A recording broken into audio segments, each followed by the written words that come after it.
Saya akan melanjutkan apa yang saya sampaikan sekitar 2 minggu yang lalu. Saya tidak tahu berapa banyak yang masih diingat. Saya berbicara tentang wise counsel atau nasihat yang bijaksana. Ini adalah slide pembukanya, dan kita belajar 2 minggu yang lalu berkaitan dengan ayat-ayat yang menunjukkan pentingnya kita mendapatkan nasihat yang bijaksana di dalam kehidupan kita. Dan kita sudah belajar sebagian konsekuensi dari nasihat yang menyesatkan. Orang membuat keputusan yang salah karena menerima masukan, menerima nasihat yang tidak sesuai dengan kebenaran firman Tuhan ataupun tujuan Tuhan di dalam kehidupan setiap kita. Pagi hari ini saya mengajak Anda untuk melihat bagaimana caranya kita mendeteksi nasihat yang menyesatkan. Bagaimana kita tahu bahwa nasihat yang kita terima itu tidak sesuai dengan kehendak Tuhan, tidak sesuai dengan apa yang Tuhan sudah kehendaki dan tetapkan di dalam kehidupan kita. Mari kita lihat sama-sama. Barangkali ini bukan merupakan daftar yang lengkap, tetapi menurut saya cukup lengkap untuk kita bisa melihat, mendeteksi nasihat yang menyesatkan. 3 yang pertama, totalnya nanti ada 13. Jadi ini hanya 3 dari 13. Bagaimana kita mendeteksi nasihat yang menyesatkan? Yang pertama, nasihat yang menyesatkan itu sedikit sekali atau bahkan tidak sama sekali melibatkan Tuhan ataupun firman Tuhan.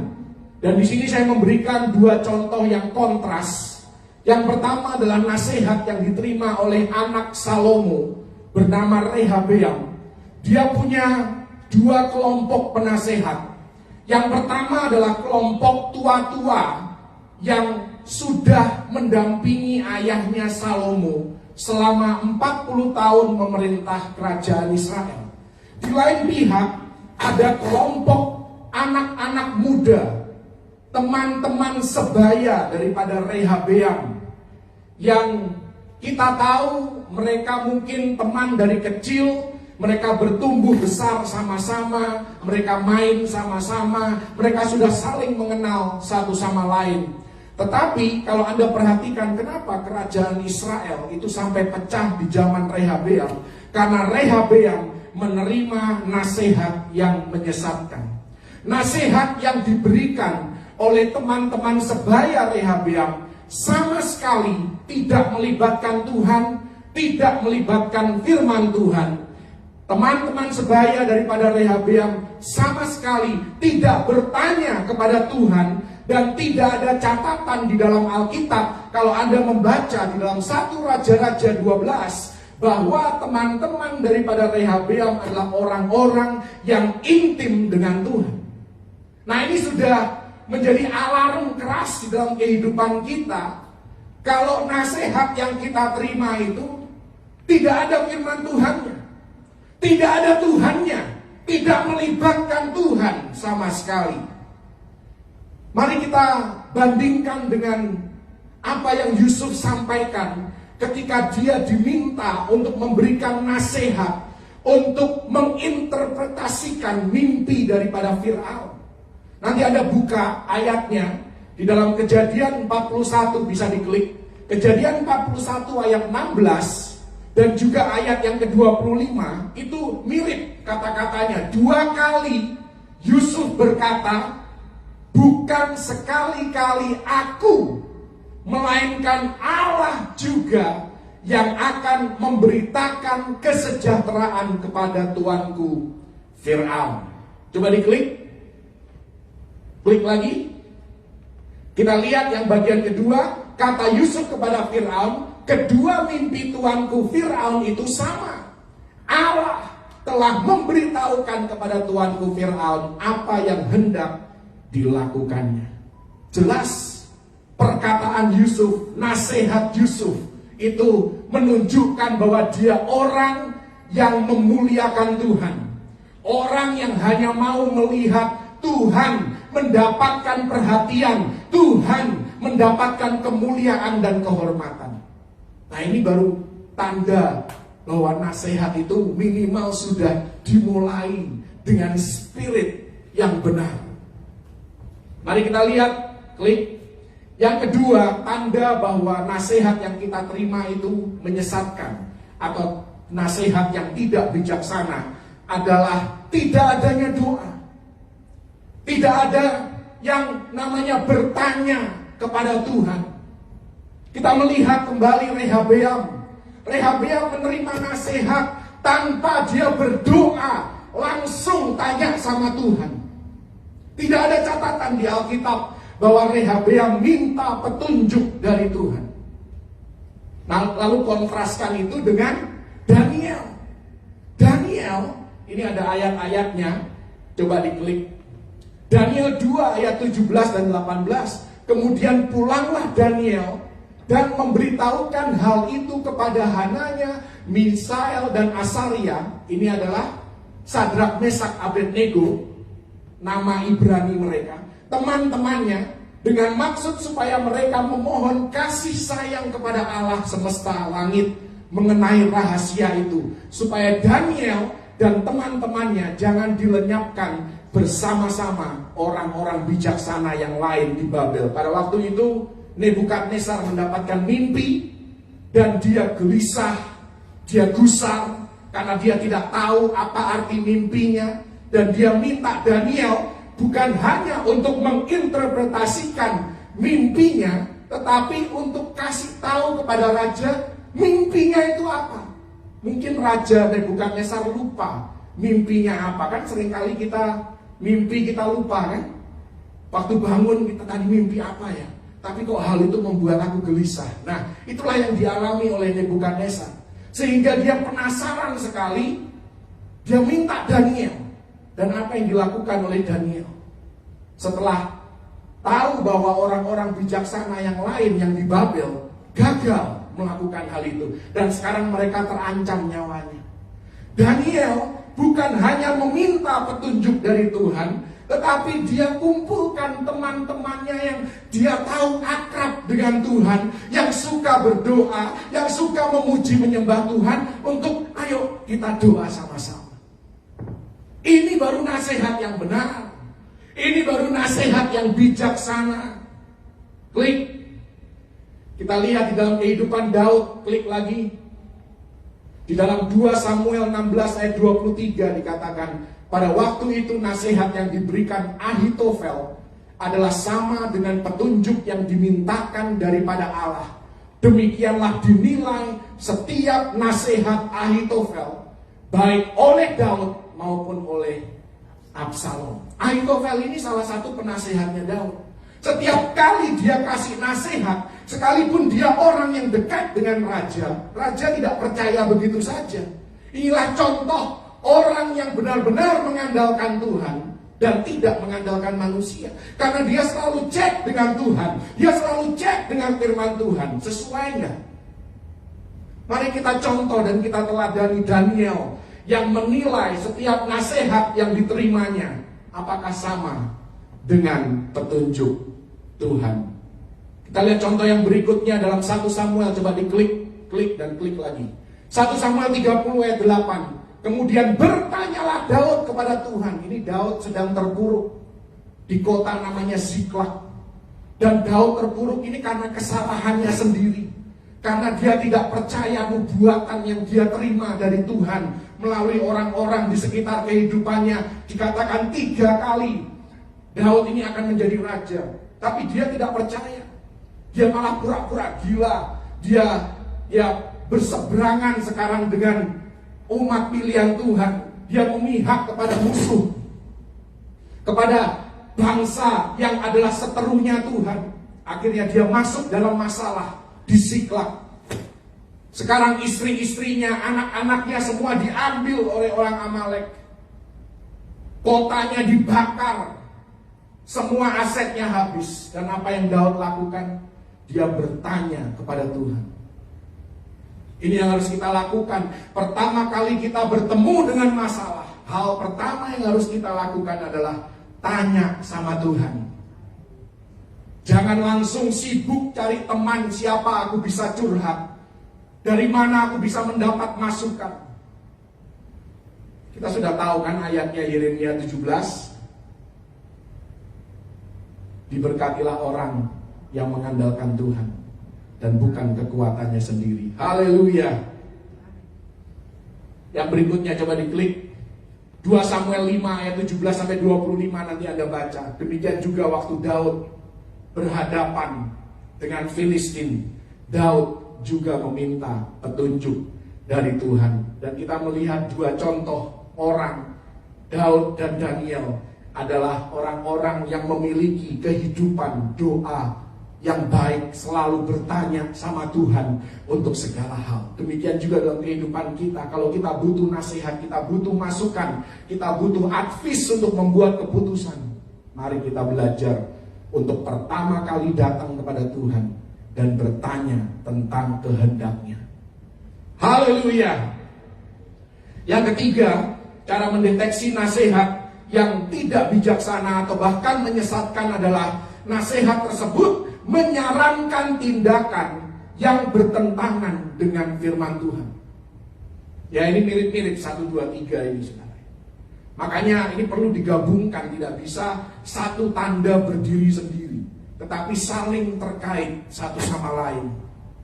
Hati-hati dengan nasihat yang seolah-olah memberikan alasan, bahkan memberikan pembenaran untuk mengabaikan firman Tuhan.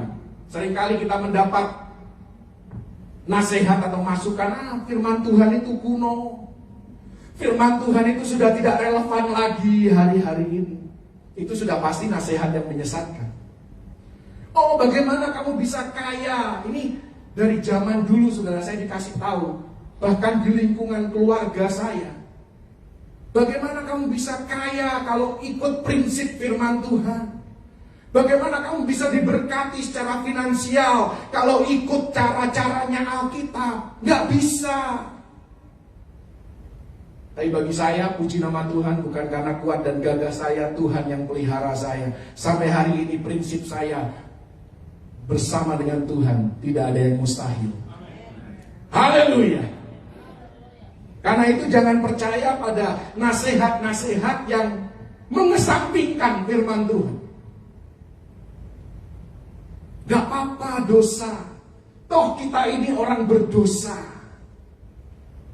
Anda dan saya mau kasih tahu ya, biar ini boleh menjadi pewahyuan bagi kita semua pagi hari ini.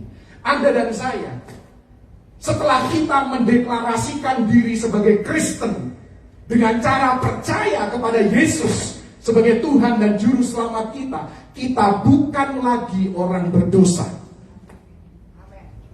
Ini mungkin pewahyuan bagi sebagian daripada Anda. Kita bukan lagi orang berdosa. Kita bisa jatuh dalam dosa, kita bisa membuat kesalahan, tetapi kita bukan orang berdosa. Katakan dulu kanan kiri, engkau bukan orang berdosa. Lalu siapakah Anda? Di hadapan Tuhan, Anda adalah kebenaran Allah di dalam Kristus Yesus. Haleluya. Di dalam Alkitab Perjanjian Baru, orang-orang percaya disebut sebagai umat pilihan Tuhan, bangsa yang kudus, imamat yang rajani. Loh, Anda dan saya ini orang kudus. Haleluya. Kita bukan orang berdosa. Bukan saya yang ngomong. 2 Korintus 5 ayat 17 dikatakan, Anda dan saya adalah ciptaan baru. Anda besok bangun, Anda adalah ciptaan baru. Lusa Anda bangun, Anda baca ayat itu, Anda dan saya ciptaan baru. Yang lama sudah berlalu, yang baru sudah datang. Haleluya. Kalau Anda dalam Roma 6, Anda dan saya bukan lagi hamba dosa. Kita tidak punya hutang kepada dosa. Kita tidak punya hutang lagi kepada kedagingan. Haleluya. Anda dan saya adalah hamba kasih karunia. Jadi jangan bilang, aku kan masih orang berdosa. Oh, Anda menghina darah Yesus. Anda bukan orang berdosa. Oh, maklumlah kalau aku dosa karena aku masih orang berdosa. Anda masih jatuh dalam dosa bukan karena Anda orang berdosa. Anda masih bisa jatuh dalam dosa karena Anda masih punya kedagingan. Bukan berarti Anda orang berdosa, itu beda loh. Karena orang berdosa adalah identitas. Identitas Anda sudah berubah ketika menerima Yesus sebagai Tuhan dan Juru Selamat. Amin. Haleluya. Karena itu jangan pernah merasa tidak layak di hadapan Tuhan. Lo bukan sombong. Saya tidak mengajarkan Anda untuk menjadi orang percaya yang sombong. Tetapi Anda dan saya dilayakkan oleh darah Yesus di hadapan Tuhan untuk menerima segala yang baik dari Tuhan. Haleluya. Jadi jangan menjadi orang Kristen yang mudah dibohongi bahwa kamu ini masih orang berdosa, harus tahu diri. Oh enggak, anak raja. Haleluya. Tentunya bukan dengan kesombongan ya. Tetapi jangan lagi berkata bahwa aku masih orang berdosa. No. Kita adalah umat pilihan Tuhan. Haleluya. Orang kudus, harusnya nama kita semua ini depannya ada santonya. Ya kan? Santo Samuel. Haleluya. Nggak perlu ditabiskan dulu. Karena dikuduskan oleh darah Yesus. Karena itu tidak ada lagi alasan kita untuk sengaja hidup dalam dosa. Karena kita bukan lagi hamba dosa. Dan saya mau katakan begini, pentingnya apa? Pentingnya begini. Salah satu dosa yang Yesus paling benci adalah dosa kemunafikan. Yesus paling gak suka sama orang yang munafik. Benar kan? Nah kalau Anda sudah dikuduskan oleh Yesus, lalu di hadapan Yesus Anda bilang, aku ini orang berdosa, Anda munafik. Di hadapan Tuhan Anda munafik. Dan Yesus tidak suka dengan orang yang munafik. Haleluya. Coba dicerna dulu, dipikir, direnungkan. Anda orang munafik kalau Anda mengaku di hadapan Tuhan bahwa Anda orang berdosa. Wah, diem nih ya.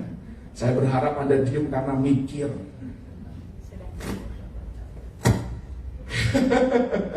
Bagus, kasih yang berat ya. Mon Hermon harus firmannya berat. Yang ringan-ringan mah lewat. Haleluya.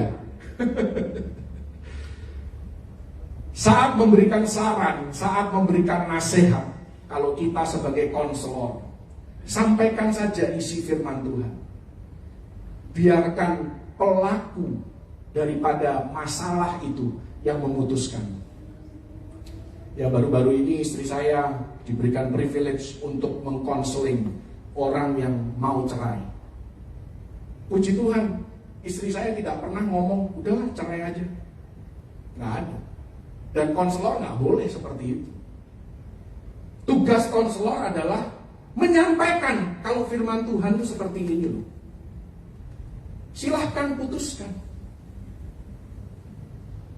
Jadi jangan pernah kita sebagai konselor itu membuatkan keputusan buat yang dikonseling. Sampaikan kebenaran, itulah nasihat yang bijaksana.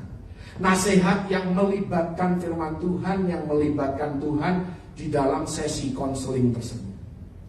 Rehabeam, sekali lagi contohnya Rehabeam, karena dia mengabaikan penasehat tua-tua pada zaman ayahnya Salomo. Ini adalah para imam yang selalu berpatokan, berpedoman kepada hukum Taurat, kepada kitab Taurat untuk memberikan nasihat kepada Salomo ayahnya. Tetapi Rehabeam sama sekali tidak menghiraukan. Sampai akhirnya kerajaan Israel pecah.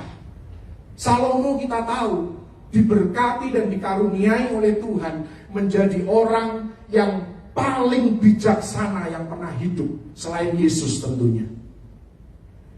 Sebagai orang yang paling bijaksana pun kalau Anda baca di dalam 1 Raja-Raja 4 ayat 2-4, dia mengelilingi hidupnya dengan para imam. Jabatan imam disebut 3 kali. Jabatan yang lain hanya disebut sekali. Karena itu kalau teman-teman Anda adalah orang-orang yang spiritual, orang-orang yang sangat rohani, orang-orang yang roh, Anda harus bersyukur. Haleluya. Kalau Anda rajin ke gereja, rajin mendengarkan firman Tuhan, sudahlah, nggak usah banding-bandingkan diri. Kenapa sih dia kok nggak pernah mau dengar firman Tuhan? Itu kerugiannya dia sendiri. Jangan banding-bandingkan hidup Anda dengan dia. Biar waktu yang membuktikan nanti. Haleluya. Rehabeam mengabaikan nasihat yang bijaksana. Dia memilih nasihat dari teman-temannya yang kelihatannya keren, sama-sama generasi milenial katanya, ya kan? Kalau baby boomers ini, aduh orang tuaku ini kuno banget. Aku lebih dengar teman-temanku. Ya, ini adalah generasi Z, generasi Alpha. Dekat nggak sama Tuhan teman-teman Anda? Ngerti nggak firman Tuhan? Suka berdoa nggak teman-teman Anda? Rajin ke gereja nggak? Suka melayani Tuhan atau tidak? Kalau tanda-tanda ini tidak ada dalam hidup mereka, boleh sih Anda dengar masukan mereka, nggak ada salahnya. Sebagai salah satu pertimbangan. Tetapi yang harus mendapatkan bobot yang lebih adalah segala sesuatu yang melibatkan Tuhan dan melibatkan firman Tuhan. Haleluya. Iblis memperdayai Hawa. Dia kasih alasan untuk meragukan firman Tuhan. Ini sudah tanda-tanda bahwa nasihatnya tidak benar. Haleluya. Bileam ketika tidak berhasil mengutuki bangsa Israel karena mereka adalah bangsa yang diberkati oleh Tuhan, akhirnya dia kirim untuk dia kasih nasihat kepada Balak untuk kirim perempuan-perempuan Moab yang akhirnya membuat orang Israel berpaling dari Tuhan yang benar dan mulai menyembah Baal. Ada satu contoh lagi dalam 2 Samuel 13 ayat yang ketiga, nanti ada baca di rumah. Ada seorang bernama Yonadab. Yonadab ini keponakannya Daud. Amnon ini naksir sama adiknya Absalom namanya Tamar. Tetapi dia berusaha sedemikian rupa menahan diri supaya dia tidak melakukan perbuatan jahat. Amnon. Ini sebenarnya Amnon ini punya roh yang baik pada dasarnya. Dia berusaha menguasai dirinya sehingga tidak terbawa hawa nafsu untuk menodai Tamar. Tetapi masalahnya adalah dia punya teman namanya Yonadab. Yonadab inilah yang panas-panasin Amnon. Bahkan kasih tunjuk Amnon bagaimana caranya supaya Amnon bisa berduaan dengan Tamar. Ini namanya teman-teman yang menyesatkan, saudara ya. Akhirnya benar terjadi. Dan kita tahu kisah di Alkitab, Amnon akhirnya memperkosa Tamar. Dan Amnon dibunuh oleh Absalom. Absalom memberontak kepada Daud. Dan lain sebagainya dan seterusnya. Semua dimulai dari seorang Yonadab yang memberikan advis dengan mengabaikan firman Tuhan, bahkan menyuruh Amnon melakukan hal-hal yang bertentangan dengan firman. Kalau Anda punya teman yang selalu menyelewengkan hidup Anda dari firman Tuhan, selesaikan pergaulan itu. Selesaikan pertemanan Anda. Anda tidak perlu musuhi orang itu, tapi mulai jaga jarak dan tinggalkan pelan-pelan orang-orang seperti itu dalam kehidupan Anda. Haleluya. Klik 3 berikutnya, nomor 4, 5, dan 6. Nomor 4, menyarankan bacaan buku, artikel yang mengabaikan firman Tuhan. Ada orang yang memberikan nasihat untuk membaca buku atau artikel yang sama sekali tidak sesuai dengan kebenaran firman Tuhan. Dan itu adalah nasihat yang sangat berbahaya. Kalau Anda mendapatkan nasihat dari horoskop, dari feng shui, ini kan masih dalam suasana Chinese New Year. Teman-teman saya di kantor itu selalu bacakan ke saya, "Ben, showmu apa?" Tahu kan show kan? Kuda kek, kambing kek, tikus lah. Mulai dia bacakan tuh. "Oh, tahun ini bagus nih kamu." Saya bilang, "Puji Tuhan." Ada teman saya yang satu lagi, "Showmu apa?" "Macan." "Oh, macan jelek banget tahun ini. Gak cocok di tahun kelinci." Saya bilang apa? Saya bilang, udah, yang jelek buang, yang bagus ambil. Tetapi intinya adalah jangan dengar itu yang namanya feng shui. Tidak berlaku dalam kehidupan kita. Yang berlaku adalah apa yang Yesus katakan tentang kita. Dan di dalam Yesus selalu ada harapan. Haleluya. Di dalam Yesus selalu ada hal-hal yang baik yang Dia sediakan. Dia tidak pernah kasih yang buruk. Rancangannya tidak mendatangkan kecelakaan, tetapi memberikan masa depan yang hilang gemilang dalam kehidupan kita. Jadi apapun show Anda adalah orang yang diberkati tahun 2023. Haleluya. Karena Anda punya Yesus. Haleluya. Amin. Jadi jangan percaya itu yang namanya feng shui, horoskop. Anak-anak muda tolong jangan dibaca. Anda Sagittarius ke, Anda Aries ke, Anda apalagi apa itu Cancer, katanya Cancer lagi. Bintang jelek apa? Zodiak kok jelek banget namanya Cancer. Cancer itu kanker, saudara. Jangan diaminkan. Haleluya. Semua zodiak itu asalnya dari Alkitab. Saya pernah khotbah kan berseri-seri di Mount Hermon tentang zodiak. Dimulai dari kitab Ayub. Zodiak itu ada di kitab Ayub. Anda belajar, itulah cara Tuhan memberitahukan kepada Abraham rencana keselamatannya dari awal, dari dimulai Virgo, kelahiran oleh seorang perawan Virgo, ditutup dengan Leo yang adalah singa daripada Yehuda pada saat Yesus datang kali yang kedua. Itu zodiak yang benar, diselewengkan oleh dunia untuk ngomongin nasibnya manusia.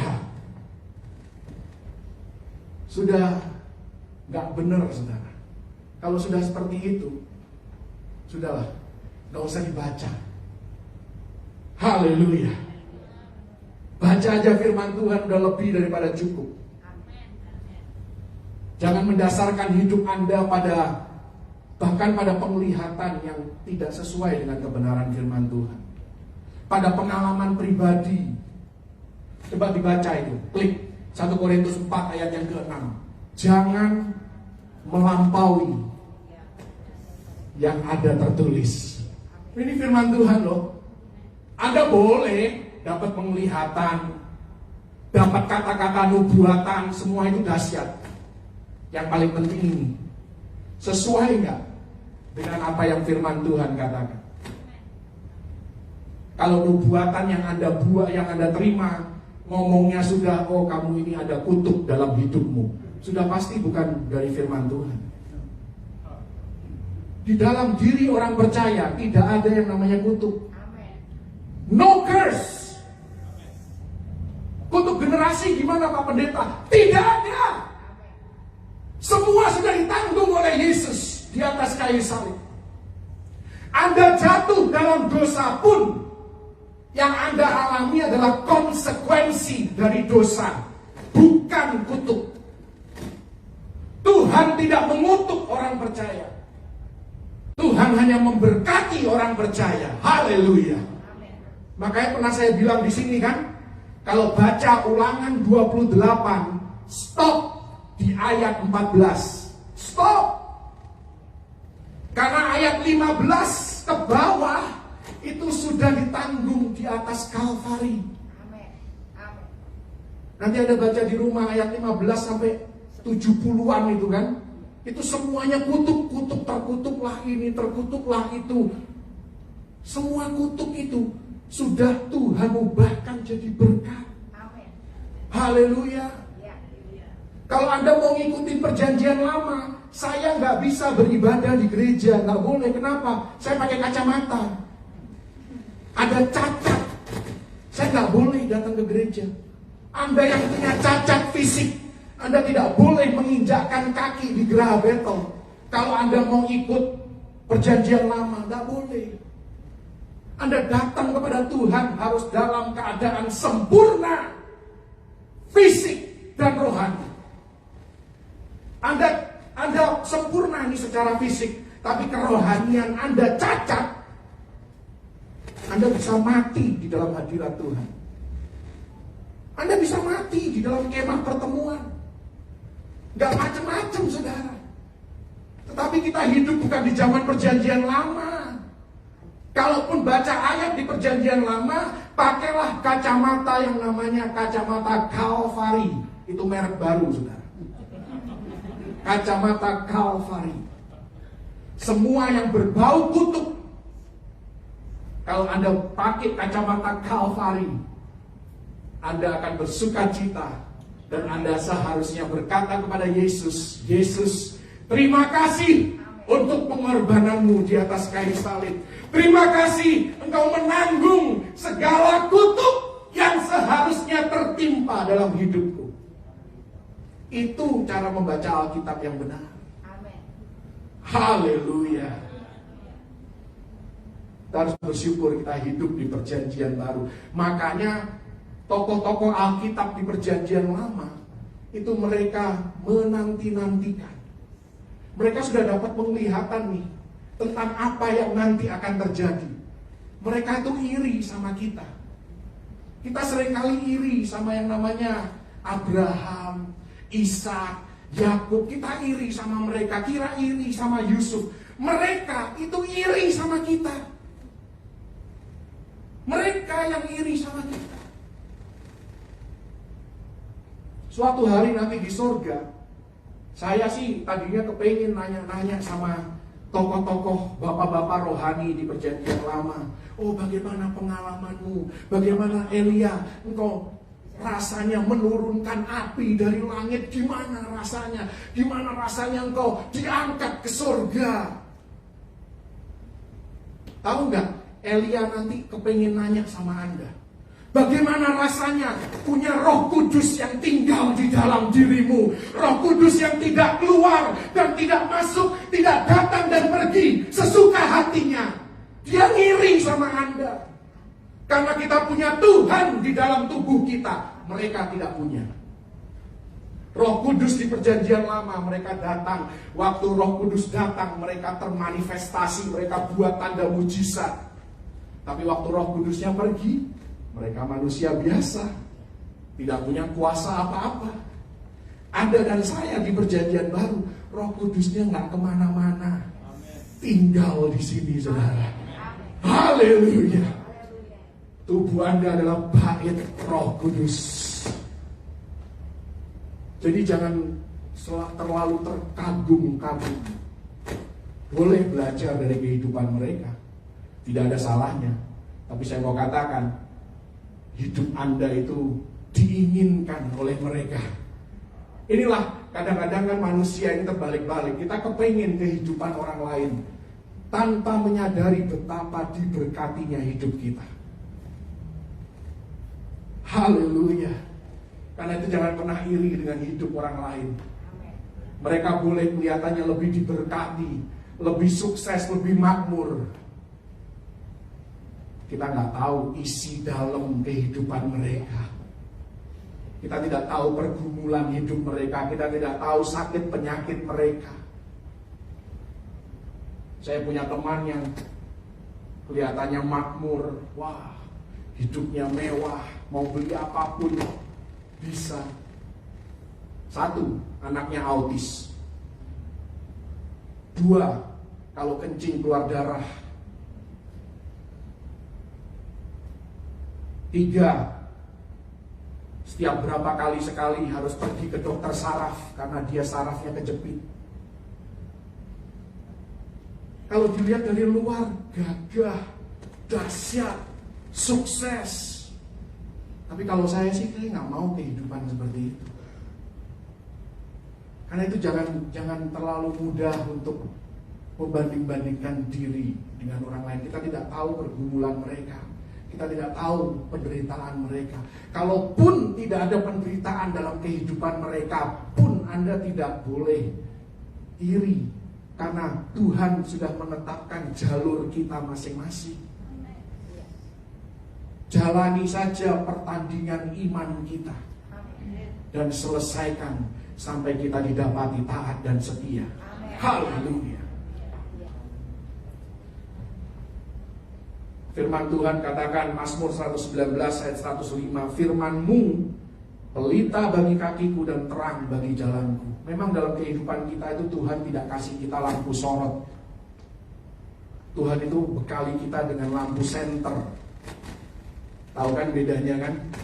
Lampu senter itu jaraknya pendek. Kita tidak tahu masa depan kita 10 tahun lagi, atau bahkan 1 tahun lagi, atau bahkan 1 bulan kemudian, kita nggak tahu. Yang kita tahu adalah hari ini, karena kita cuma dikasih lampu senter sama Tuhan. Jangan minta lampu sorot. Mungkin Tuhan terkadang kasih kita gambaran sekilas tentang masa depan, tapi jangan minta sama Tuhan, Tuhan kasih aku lampu sorot, karena Dia tidak akan mengabulkan doa Anda. Firman adalah pelita. Anda tahu kan pelita? Itu kalau dulu, zaman dulu belum ada senter, itu lampu templok mungkin ya. Obor. Anda cuma bisa melihat apa yang di depan Anda, yang ada di sekitar Anda yang dekat. Anda tidak bisa melihat jauh ke depan. Tapi Tuhan memang maunya seperti itu. Makanya Mazmur berkata, Tuhan menetapkan langkah orang yang hidupnya berkenan kepadanya. Tidak dikatakan Tuhan menetapkan lompatan-lompatan orang. Tidak, tetapi dikatakan setiap langkah Tuhan tetapkan. Amin. Yang namanya melangkah itu, ya langkah demi langkah. Haleluya. Yesus tidak pernah lari dalam hidupnya. Sewaktu Dia melayani 3,5 tahun di muka bumi, tidak sekalipun Yesus buru-buru, Yesus lari. Yesus selalu berjalan kaki. Karena Tuhan menetapkan langkah-langkah, bukan lompatan-lompatan. Tuhan mengajar kita untuk mengalahkan kedagingan sedikit demi sedikit. Haleluya. Tuhan memberkati kita, mengangkat kita sedikit demi sedikit. Nanti Anda baca dalam Ulangan 7. Kenapa sedikit demi sedikit? Supaya kita tidak diterkam oleh binatang buas. Binatang buas kesombongan, binatang buas keangkuhan, binatang buas arogansi, binatang buas kemandirian dari Tuhan. Sedikit demi sedikit, step by step. Lagunya New Kids on the Block. Kalau Anda tahu New Kids on the Block, itu menunjukkan berapa umur Anda. Karena anak muda sekarang nggak tahu New Kids on the Block. Kecuali mereka aktif di dunia musik ya. Haleluya. Anak saya pun nggak tahu tuh New Kids on the Block, tahu ya? Oh, nggak tahu. NKOTB katanya ya kan? Haleluya. Nanti makanya generasi milenial perlu belajar juga dari orang tuanya, karena kami pun pernah muda. Anda yang hari ini usia 60 tahun, pernah kan 20 tahun juga kan? Pernah 30 tahun juga. Pernah jadi remaja juga. Haleluya.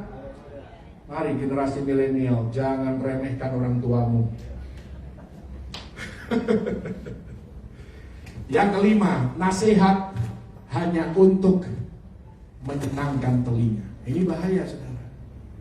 Ada orang-orang yang saking kenalnya dengan hidup Anda, mereka tahu apa yang Anda suka, apa yang Anda tidak suka, selalu kasihnya yang enak-enak. Ini contohnya, saudara.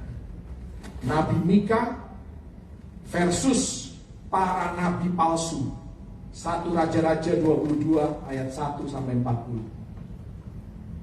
Nabi palsunya gak main-main, ada 400 orang.